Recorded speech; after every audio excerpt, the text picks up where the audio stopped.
Hello, I am Doc Domina of the Atlanta Dungeon.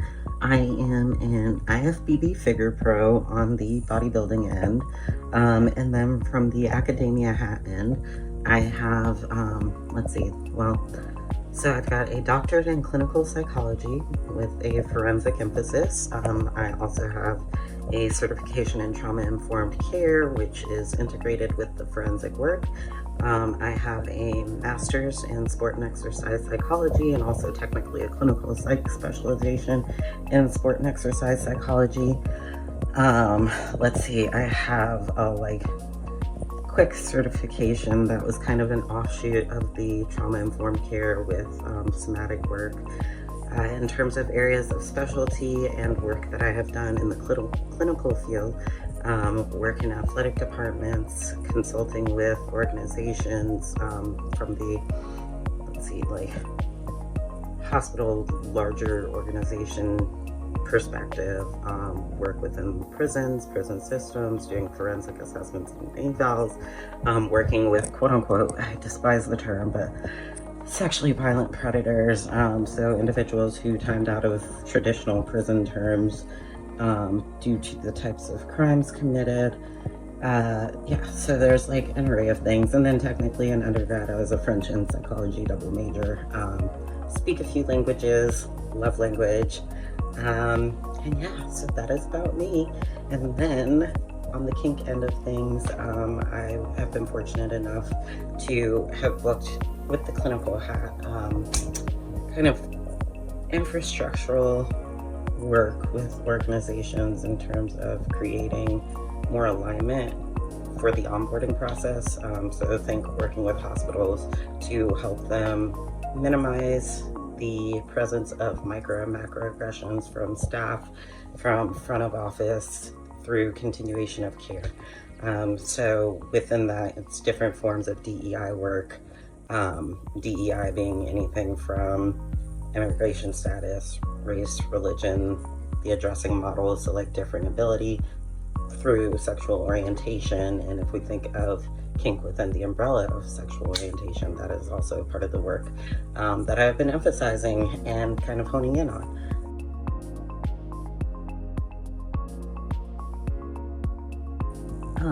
So that is a wonderful question. I would say that an overarching umbrella for identifying as asexual is kind of having an absence of interest in intimacy in the traditional sexual act spectrum. So if we think of intimacy from the traditional framework of penetrative sex or anything like oral to genitalia or anal or traditional erogenous zones, being absent from truly defining intimacy as being relegated to those areas, I would say that is kind of, again, good umbrella way of perceiving and just conceptualizing being ace or on the ace spectrum. And now I bring up the ace spectrum because Doc probably identifies at core as gray sexual, but in order to get away from that gray space, there has to be a lot of markers present. So sometimes asexual can connect with so many times people ask oh, is it trauma oriented or whatever, but from the individuals I've connected with over time, it is not trauma explicit.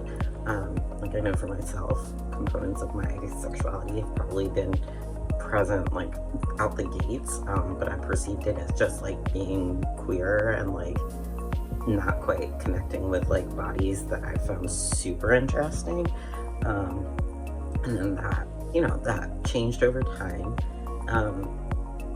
But if we dig into the construct of people not necessarily being sexually arousing out the gates, or outcomes that we're looking for being biologically sex act driven, I would say that is one way of perceiving asexuality. But then insert BDSM and kink, for example, and it opens a lot of doors to still find ways to truly and deeply connect with others.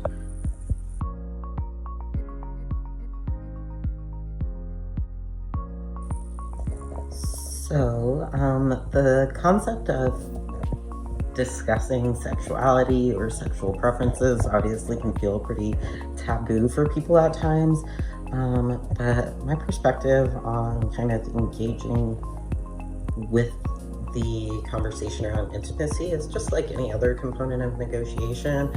So again, snaps to BDSM and kink community.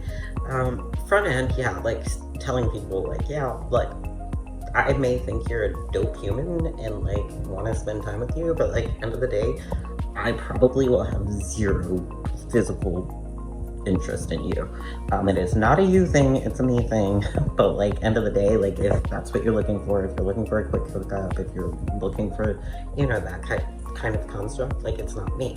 And so like holding the lens of, at the end of the day, everyone has their own core construct, and we'll meet people who align, and then we'll meet people who don't align, and that doesn't mean that anyone is good or bad, it just means that they don't gel. Kind of looking at it from that lens and giving people like my authentic baseline truth, and letting them decide whether or not that aligns with who they are has been kind of best practice, because then it creates space for, again, sincere connections where they're like, hey, okay, well, I'm willing to engage and dig deep and figure out your likes and dislikes and what intimacy means to you. And I think that that fosters a lot of front-end communication. And I think that that has opened doors to some of the most, I don't want to say meaningful connections I've had, but deep connections for sure. It's been very, very, very helpful for the creation of certain like DS dynamics I've had in life. So it boils down to, again, just like open, clear communication on what intimacy, what needs each individual connects with, and then A, being like, hey, can we meet each other where we're at, or B, do we not align, and like hang it up.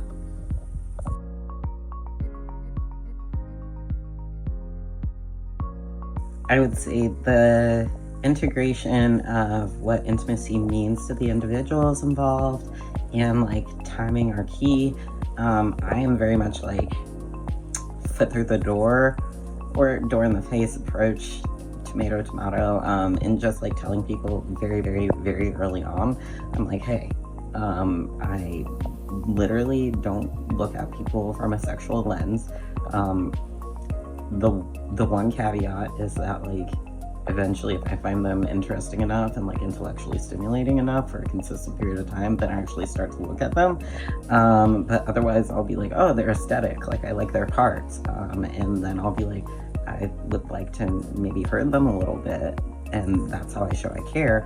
But 9 times out of 10, like I don't have to even have that conversation, because if they're like, well, I just wanted you to like peg me, or I just wanted to fuck, then it's like, well, that's off the table, and the criteria for me to want to do those things is not here, and I already know that, so like we don't have to waste any time. Yeah, I would say out the gates, just going back to the idea of being able to allow people to see how authentically they align, or what areas they feel their needs will or won't be met. Just like honoring people's time boundaries and energy, and the fact that like it's not bad if you don't connect in that way, and it's not better or worse in either direction. It's just a matter of respecting and honoring that like we need to know how each party perceives intimacy and like what their love languages are and all that stuff. And so having those conversations out the gates makes for smoother sailing, I would say.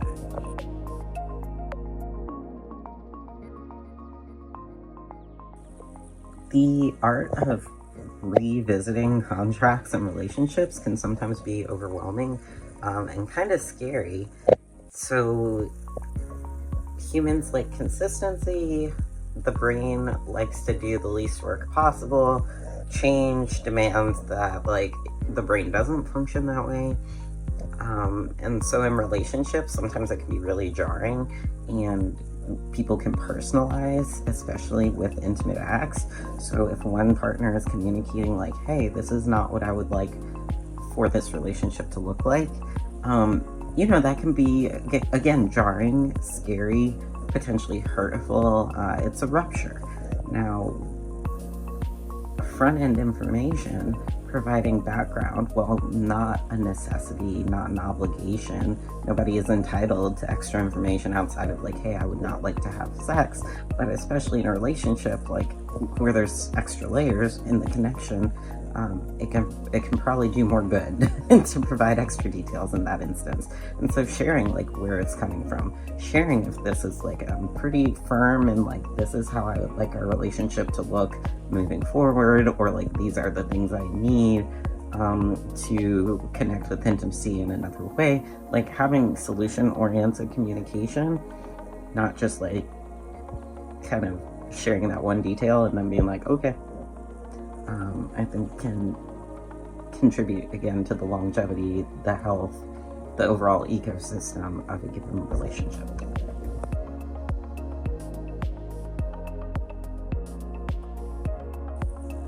So I would say that yes, having a relationship, having a healthy relationship that involves an asexual and sexual individual is definitely possible.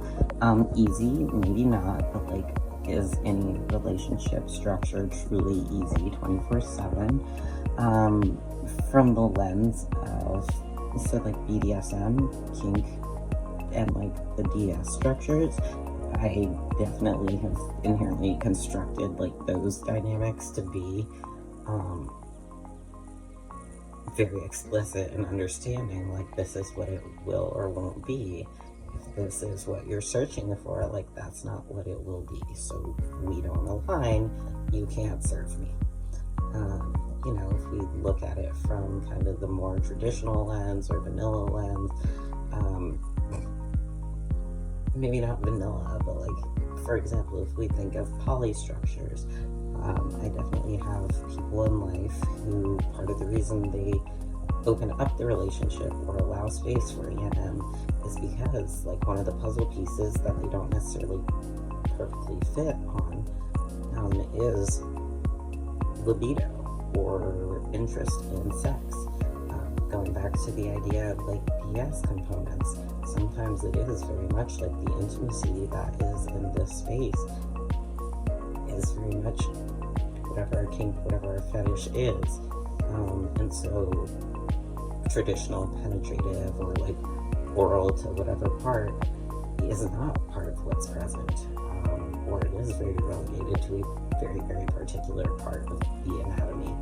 And so going back to like what is healthy centers back on alignment and people being able to communicate on their wants, their needs. If we're able to be open and honest, then that fosters a sense of trust, and that's what a pillar of health is, regardless of like what subsidiaries are housed under that.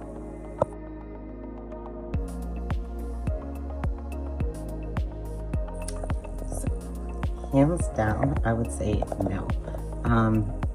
Physical touch definitely does not need to be a part of intimate acts.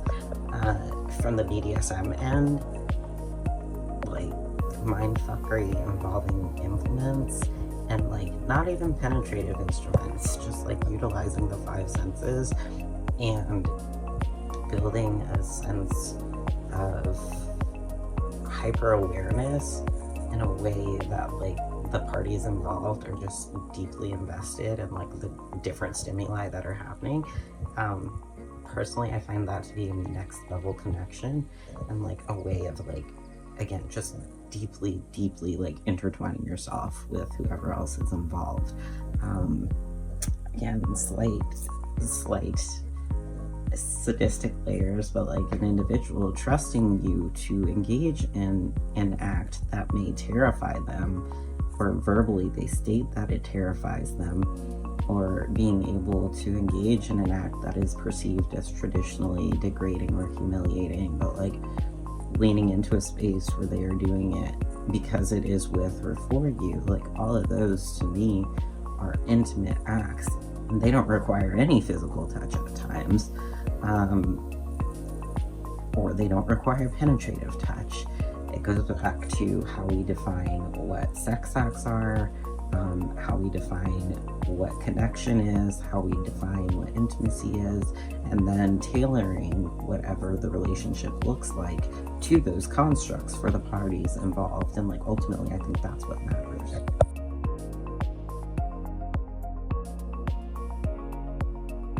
This type of question is one of my favorites. So, does a relationship, like, absent of sex mean that there is no arousal, no attraction, or no orgasms? Maybe. However, in the instances of those who identify in a similar manner to myself, like, no, that is not what things necessarily look like. Sometimes it can, but if we expand the bounds of how we achieve arousal, what arousal means, how we achieve orgasm, the ways that we can connect with nerves and nerve endings and sensations, like just because the traditional act of sex is not present does not mean that those layers of connecting are all, like, those things don't have to be absent. If we're looking at it from the traditional, like traditional vanilla normative perspective on relationships, again, finding people's love languages and then connecting from that lens can create a sense of arousal. If we're looking at it, again, wearing my BDSM hat, like if we're looking at all the different ways, like I'm gonna be super crass, but like all the different ways that people can come, like that do not involve acts or body parts or things sometimes that people perceive to be traditionally sexual, like if we look at the gamut of ways that we can reach that same end goal, no, you don't have to have traditional sex in order to achieve that level of connection or even physical stimulation. It boils down to, again, getting to know your partner or partners, like fostering a sense of trust, open communication, and then all those things open the doors to exploration and then being able to find like what arousal means, what intimacy means, and having those pieces of the puzzle, those factors in the formula, there's a higher chance that orgasm can indeed also be a part of the big picture.